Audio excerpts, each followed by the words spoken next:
Thank you, everybody, for joining us on this week's episode of the Thoughtfuel Podcast. We have a very special episode today. We are talking with children's author K.Marcus, and she is somebody that I've known for quite some time and was also part of my journey. So I'm very excited for her to be joining us. So without any further ado, K.Marcus, or Kimberly as I know you, how are you doing today? I'm great. I'm so excited and I'm so happy for you. Thank you so much. Thank you. It's still a work in progress, and our listeners know that this is still under construction. So if something doesn't go right, it's just part of the show. So, Kimberly, can you tell the audience a little bit about yourself? Well, I've kind of worn many hats in my life. I started out as a professional photographer. I moved into becoming a public school elementary teacher. I've been a volunteer, activist, organizer, and now I'm a children's book writer. Excellent. And I know that you have this very interesting journey. How has, your own life experiences influenced your own writing? That's a good question. So I think that really from the beginning, I was always a reader from when I was a child. I was always reading. I would read while I was walking and bang into the walls because I was holding my book and reading. I would fall asleep with my book as a pillow. So I felt really connected to the authors and to the characters that I was reading about. And I wanted to be able to have a connection like that to my potential readers and be able to give them, a sense that maybe they were being seen or they could feel they found a world that they could be a part of or safe in or enjoy. So, and then my whole, your whole life leads you up to the certain point that you're in, right? So everything that I've done has led me to the point of where I can, have an idea that and bring it to completion. That was not always something I could do, but as I've grown and changed and evolved, it's something that I've really worked on and learned how to do. And I think it's something that, I really believe people are not fixed and can learn throughout their whole lives and change and grow. And I definitely have done that in my life.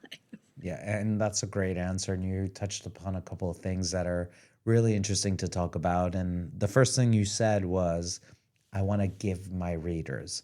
And, through the process of creating any type of art or any project, sometimes we focus so much on the inward process, right? What's in it for me? But in the end, when you're creating something that's going to add value, you really need to focus on what it's going to give to somebody else. And just for the background, so the audience knows, I met Kimberly through the TEDx experience. Kimberly was the organizer, curator for TEDx Terrytown. And, I get this question all the time, like, how did you get involved in TEDx? How did you become an organizer? How did you become a speaker? And the answer is Kimberly Marcus.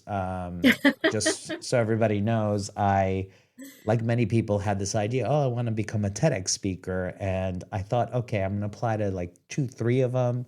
I'm going to get selected. I'm going to do a talk, and then I'm going to do a talk. I thought it was pretty simple.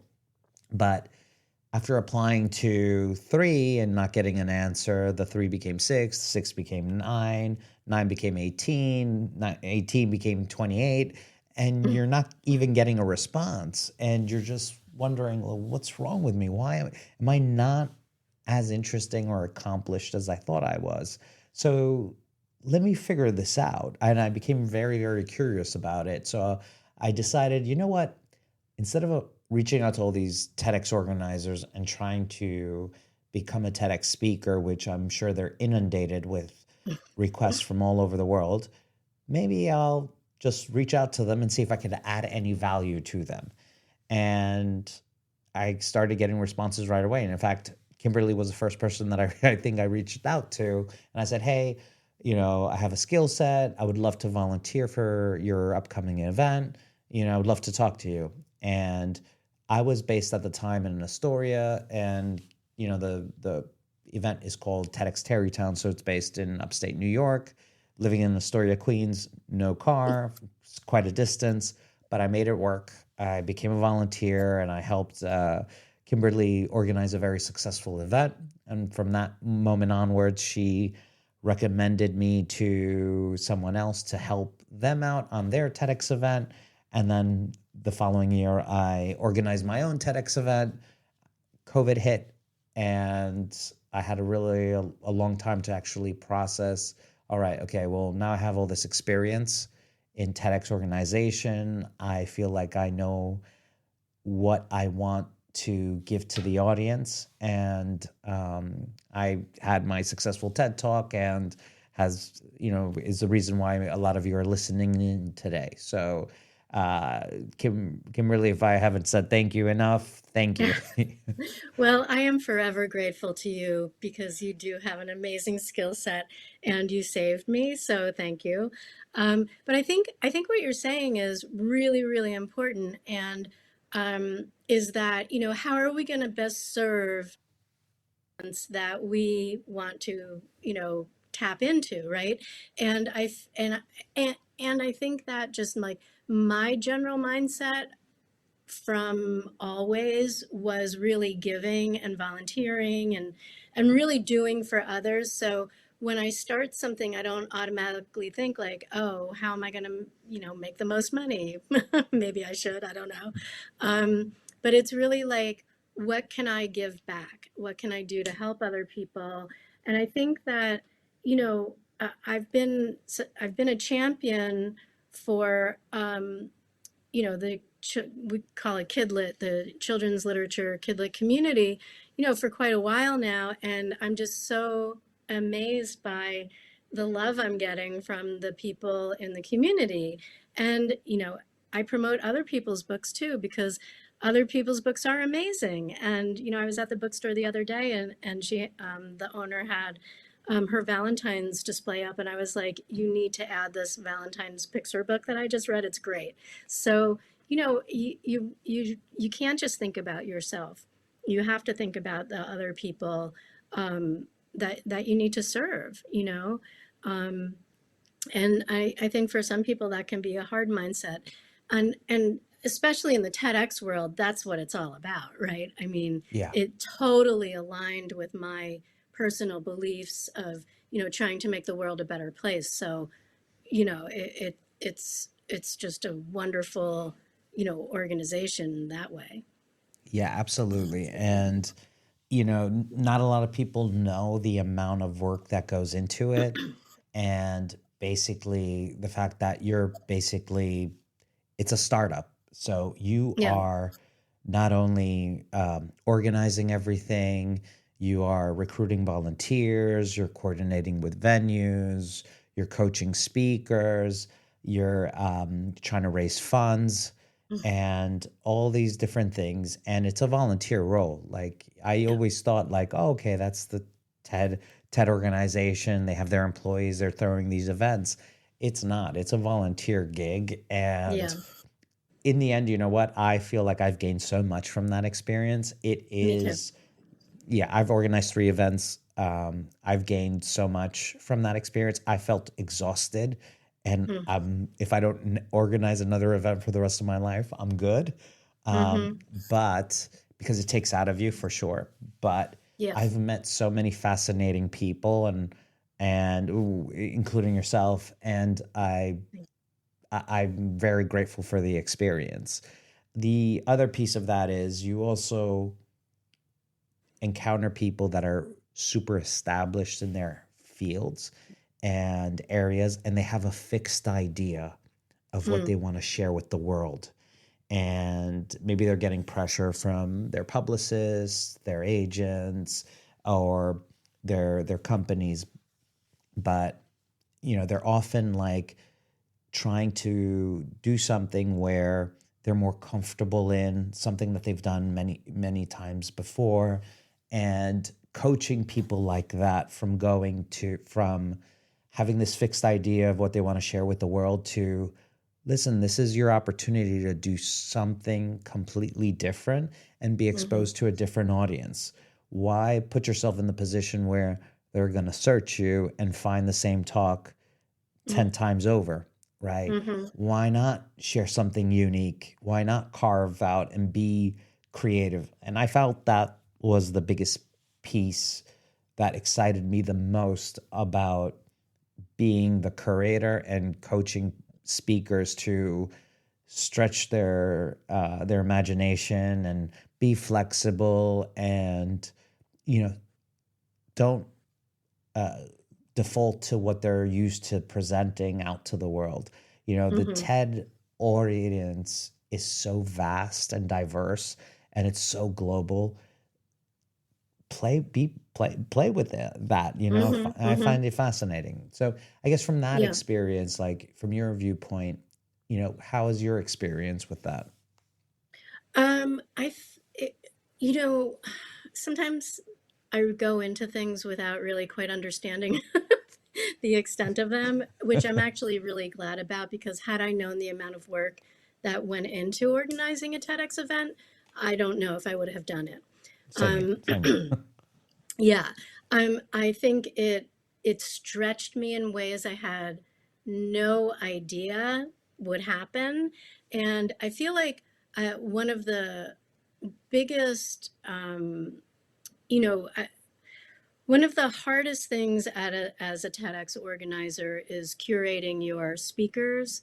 And for people interested in becoming TEDx speakers, TEDx organizers are looking at a lot of different layers in terms of who they want on their stage. They need diversity of thought, diversity of age, diversity of identity, race, like any kind of diversity you can imagine, that they're thinking about it. And you want different ages. You don't want to, as the term I remember hearing was, you don't want to curate from the couch. You don't want to Yeah. just curate an easy show. And it's very difficult because, you have so many people applying for events, and it's not that the ideas aren't good. It's that, what? I already have someone speaking, from a sort of a business lens. I can't have another talk like that, even though I want to. So, there are a lot of different ways that organizers can work with that. I remember seeing an event it was Cape May, TEDx Cape May, and they had like 5-minute talks from the local community, which I thought was a really brilliant way to Yeah. bring people in. So there are a lot of different things you can do. And I kind of forgot your question, so I'm gonna extend this a little bit, but I really feel that curating the TEDx event and being in that position um, really has given me an understanding of sort of when I submit to agents and editors, not just me, but everyone. And when an agent says this story isn't right for me, yeah, and you get a rejection, um, it doesn't necessarily mean that they don't like your story. It might mean that they already acquired a story similar to the themes in your story or your subject, or so many times you know ideas of in the universe, and 5 different people are writing stories about, like right now I'm seeing a lot of story picture books being published about wombats. I'd never heard of a wombat. Right now Yeah. I've seen at least 2 or 3 about that. So I don't know, lives or something. And Yeah. So I feel like, you have to understand that, you have to have like kind of a thick skin and realize like it might not be about your writing, it might not be about your idea, it just might not be, a good fit for them at this point. So you have Yeah, to keep exactly. trying. Yeah, Exactly. And in the end, it's a business decision, right? And if they feel like exactly. there's not a, and that is a field and an industry that it has gone through massive transformation. Yes. I am happy that the children's books are something that people are trying to push their kids to, especially during a time where we're relying on electronics. Mhm.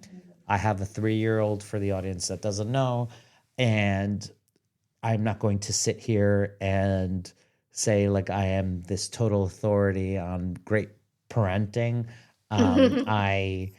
I sometimes go the easy way out and I give my kid a tab the iPad just to go through things, but we do try to if she's not completely past her bedtime, for us to sit every night and read like 2 or 3 books with her, so she grows up with this love and affection towards literature and books, because I also Mhm. think that that's a basis, creating like a solid foundation for better effective communication Mhm. and being a Mhm. better effective communicator.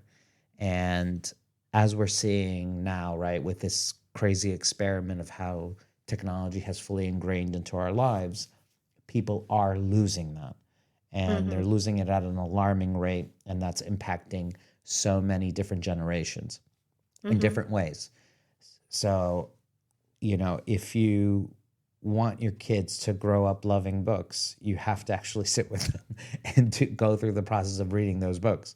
And also have books around, Yeah. I mean, have them around that they can take out themselves and look at, you know? Yeah. I mean, I think it's so, I mean, I'm like 100% pro literacy, but I think that, right now I'm a volunteer reading buddy and with like first and second graders.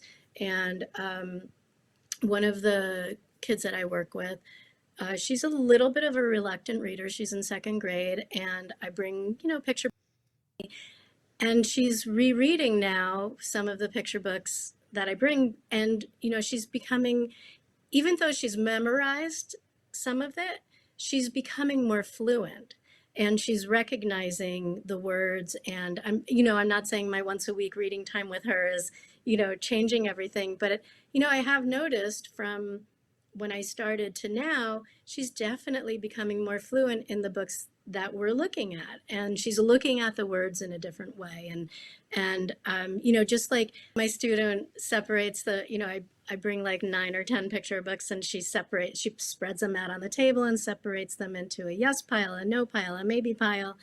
And and we reread books and, pick them in, pick out the book she told me she wants from the library. And, it's really fun and it's joyful, right? This is not a reading lesson. I'm not teaching her.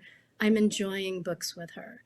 Yeah. And I think, for, young children, um, that repetition of reading those books over and over again, and they say, oh, I'm reading this, and even though they've memorized it, it's still important. They're learning the literacy of reading, of turning pages, of title pages and sight words, and that's so important to build that foundation. And Absolutely. actually, just having books around does that, you Yeah, know absolutely. And my I hate saying this because my mom listens to this show, so she's gonna be like, "Oh, you went on this show and you complained about me." But yeah, she didn't really like sit with us and read, and at least with me, from what I recall. But like in the later years, right? But Mm, I feel like you have to invest that time, and mm, again, as a new parent, we're both really trying to do that and show her, so she's focused on that piece, just because literacy levels in the US are just so bad. mm, And a lot of parents think, all right, well, I'll just work as hard as I can to get myself in the best school district as I can, right? That's everybody's Mm-hmm. ambition as a parent, Right. like get in the best school district that I can afford, right? And this is Mm-hmm. an American thing, right? Another, for people that are outside of America, they're not going to know what we're talking about, Okay. but if you don't invest that time to show kids that you can grow so much through reading books, they're just never going to really fall in love with it. And there's so Right. many untold amazing stories that you can learn Mm-hmm. from. I think it's also really important, and there are, a lot of scientific studies about how reading fictional stories builds empathy. And I think that is just something that everyone could use to and work on, is building their empathy skills. And I'm going to give a book recommendation right now for adults and children. It's a picture book called The Rabbit Listened by Corey Doerfeld, and I have recommended it to a number of therapists, actually adult therapists for adults, and they've been blown away by it. And it is one of the best examples of how to build empathy, of how to be empathetic. So, Wow. Wow. it's not just reading, and it's not just loving reading, which is of course incredibly important. It's, our emotional health, you know? Yeah, absolutely. And as a writer, I imagine whether you're writing for children or young adults or adults, irrespective of genre, there's always a balance that you need to strike between entertainment and potentially education, right? So, I guess how do you work on that balance? Well, um, for the my book that just recently got published, um, I try to approach. I really love science, and so any story that I'm writing, I try to add science in if I can. And in this book in particular, there are two actual experiments in the story. So um, it's not didactic, like it's not a you have to do this kind of a thing. It's two siblings interacting with each other. But I looked at the standard, like the science standards for grades K through 3, and I tried to align the experiments with the standard, so a classroom teacher could use it. The main character uses the scientific method, so I try to bring in that kind of real life stuff, even though it's a fictional story. And Yeah, that that's how I try to balance trial it. and error. Yeah. Yeah. So, with that, right? Obviously, we introduced you as a children's book writer, and we're talking about some concepts from your book. So, what's the title of the book, and what's the story essentially?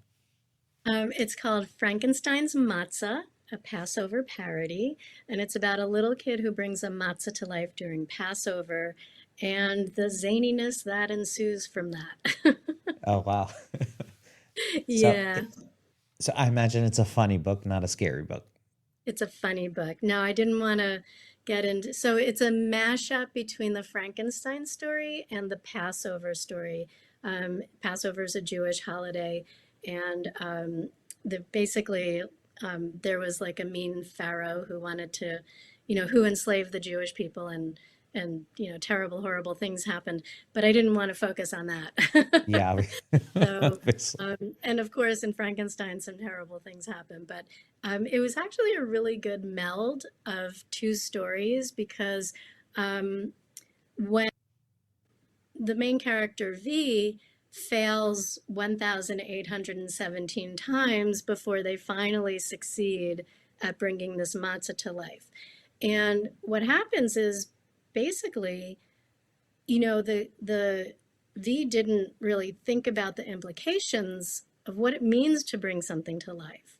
And so with the Pharaoh story during Passover, the Pharaoh enslaved people, and V's thinking like, I don't want to enslave this little matzah, and really goes through this whole questioning, and finally says, you're a free matzah, you can go. I don't own you, which is like kind of deep for a picture book, but it works because, it's a funny picture book. And Yeah, yeah, yeah. I imagine zaniness ensues. yeah, it's fun. And I just got this really like thoughtful review of my book, and the person said like these are really important questions, these ethical questions about like just because you can do something, should you? Yeah. And that's true. And just to like tangent a little, I just heard about this sci- science situation where they can now keep a pig's brain alive on its own without its body fully functioning. And they can do experiments without the rest of the body organs interfering. So they can really only just focus on the brain. And I was thinking, like, if the brain is fully functional, like, does that mean it's conscious? Yeah. That's Well, horrifying to well, me, yeah, there's a lot of ethical right? questions there. Yeah. So So, I guess, so you, in your background, right? Like you've been a teacher, you've done a variety of different things, a lot of volunteering.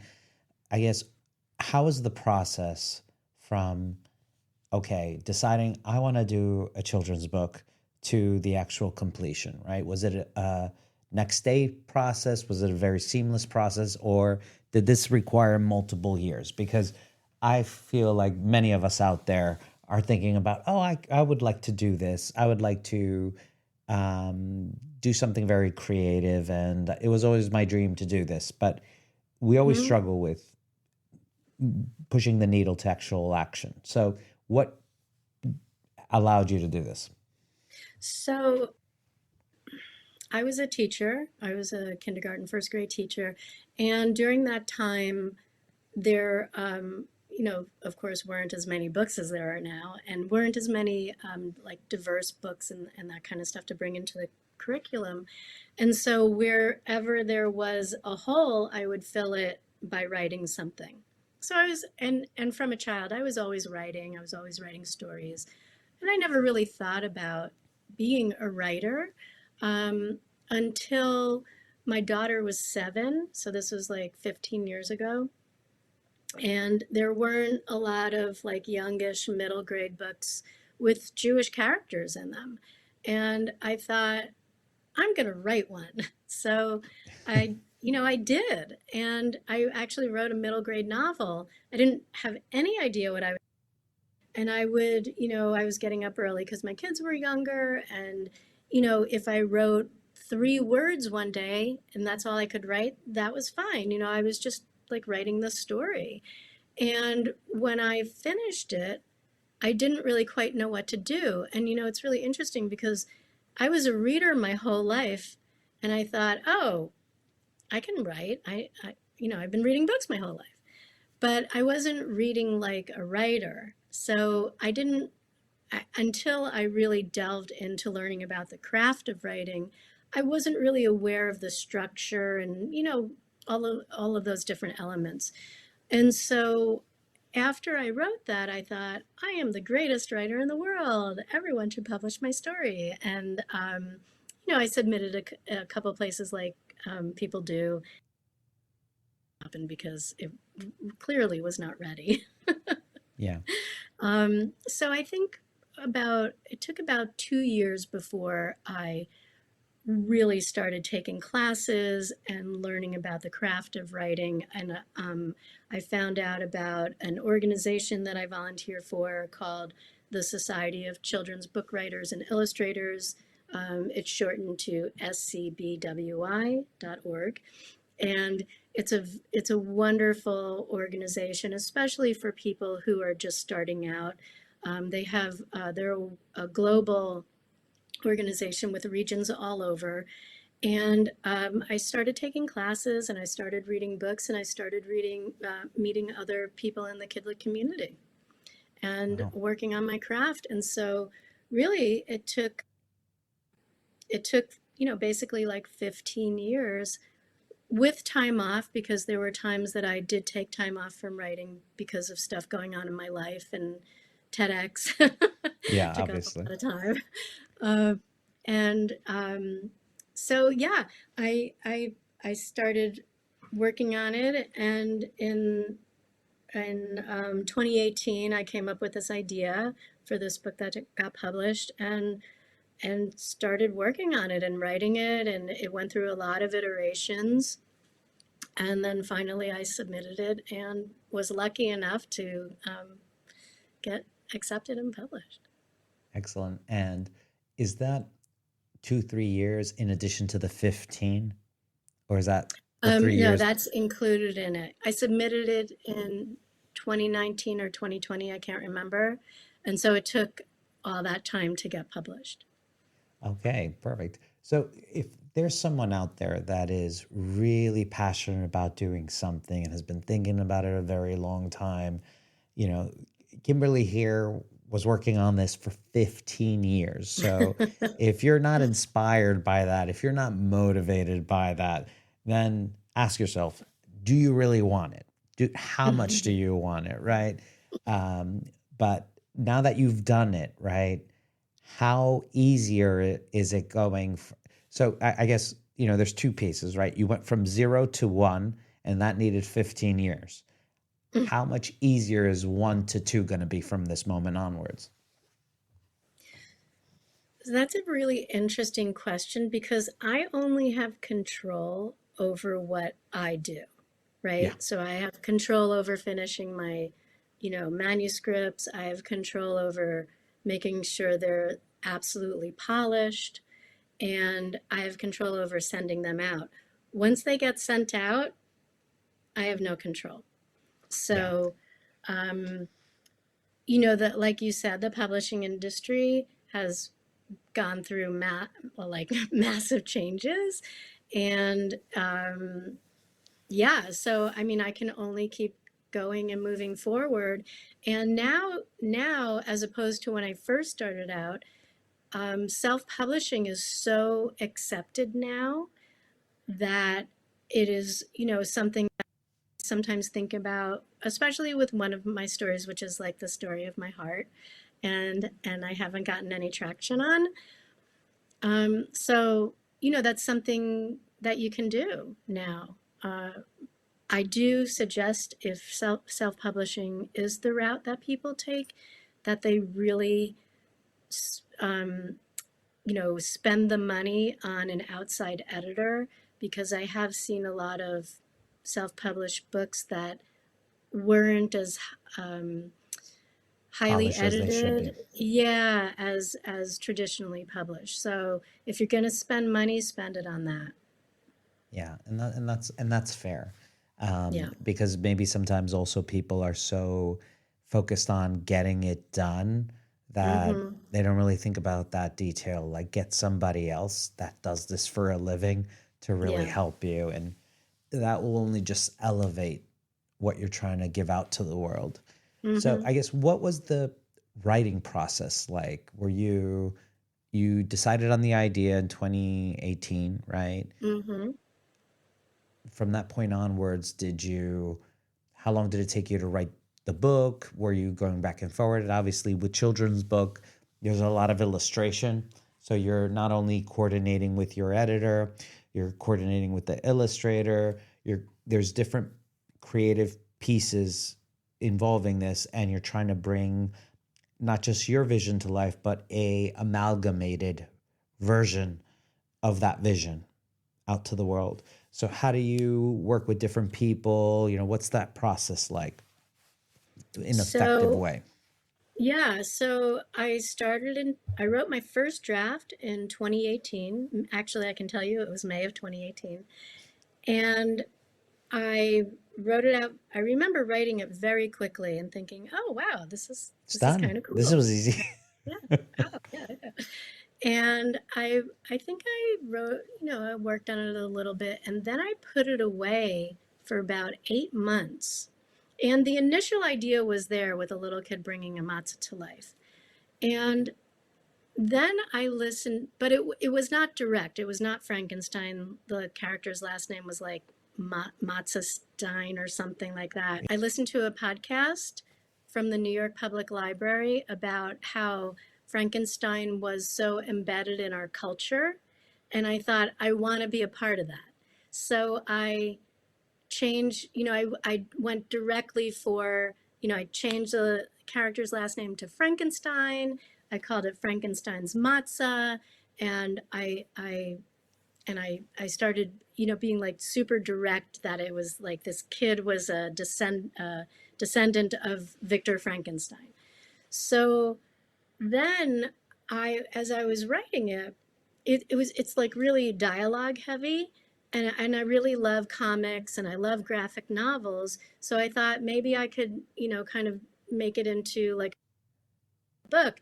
And I researched how to do that. And so you have to write it out in a script form, actually, with like scene descriptions and panel descriptions. And so I wrote it out and I worked on it. And I have a critique group of other writers and we share our work and they give feedback and I give feedback and I got it to what I thought it was as polished as possible. And so I wrote it out in a script format, but if you're not experienced reading graphic novels and comics, I felt like it might be hard to read. So I had remembered another children's author had written a blog post. Her name's Tara Lazar, and she wrote a blog post about writing in a grid format, actually in boxes. And I found that post and I looked at it and I wrote the story out that way as well. And I sent it both ways. And I explained I sent it directly, a direct submission to a publisher. And I explained what I did and why I did it and how it might be easier to read that way.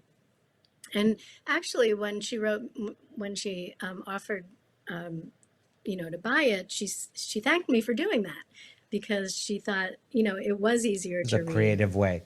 Also, Yeah. It was probably different than all the other submissions that she got out there. So that's actually really smart. So how the submission worked was it's a small Jewish press in Seattle. It's called Intergalactic Afikomen.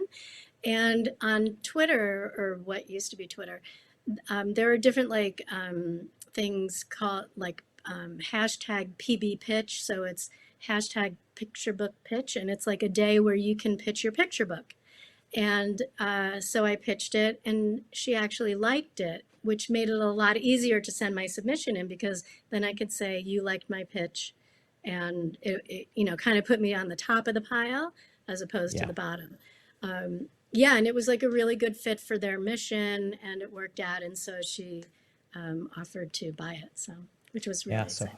So now that you're officially a published author, I guess what has kind of changed from a mindset perspective for you? Well, I feel like I'm a part of like I was, kind of looking in and now I'm in. So that feels really good. And I think the biggest thing for me, having historically had a little bit of self-confidence issues is and also finishing issues. I would have like a lot of ideas and not finish them, that I can do something to completion. I've done it, and I can do it again. I know I can. And if those little voices come up, I can say, yeah, I hear you, but I'm going to you go over there. I'm going to just work hard and get it done now. But I do want to just go back to one thing you said. Usually in, traditionally published books, the author and illustrator don't work together. The publisher finds the illustrator. Didn't have any contact with the illustrator, but because my story was comic style, I did have panel descriptions and scene descriptions that I kept as general as possible because I didn't want to, kind of color the illustrator's, view. So that was as much input as I had. Yeah, excellent.